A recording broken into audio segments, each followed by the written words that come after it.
জুড়ে বেপরোয়া আন্ডারওয়ার্ল্ডের সন্ত্রাসীরা দশকের পর দশক ধরে চলা এই রাজত্ব যেন কোনোভাবেই থামানো যাচ্ছে না।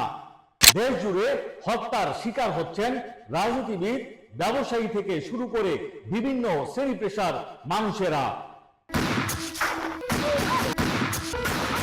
পুলিশ সূত্র বলছে, হত্যাকাণ্ডের পর উপযুক্ত সাক্ষী প্রমাণ দিতে ব্যর্থ হওয়ায় অনেক সময় তারা থেকে যাচ্ছেন ধরাছোঁয়ার বাইরে। বিশেষ করে নির্বাচন ও টেন্ডারবাজির সময় টার্গেট কিলিং এর শিকার হন অনেকেই। ভাড়া করা হয় আধুনিক শুটারদের, যারা অত্যাধুনিক অস্ত্র চালানোতেও সক্ষম। পুলিশ সূত্র বলছে, এ ধরনের অপরাধীদেরকে ধরতে অবশ্যই সবার সহযোগিতা দরকার। তবে হোঁচট খায় সেখানেই যেখানে ঘটনা ঘটে, পাওয়া যায় না কোনো সাক্ষ্য প্রমাণ। আন্ডারওয়ার্ল্ডের এই উত্তাপ না কমায় জনমনে আতঙ্ক সৃষ্টি হচ্ছে। নিজেদের মধ্যে আধিপত্য বিস্তারেও হত্যার শিকার হচ্ছেন এক একজন সন্ত্রাসী।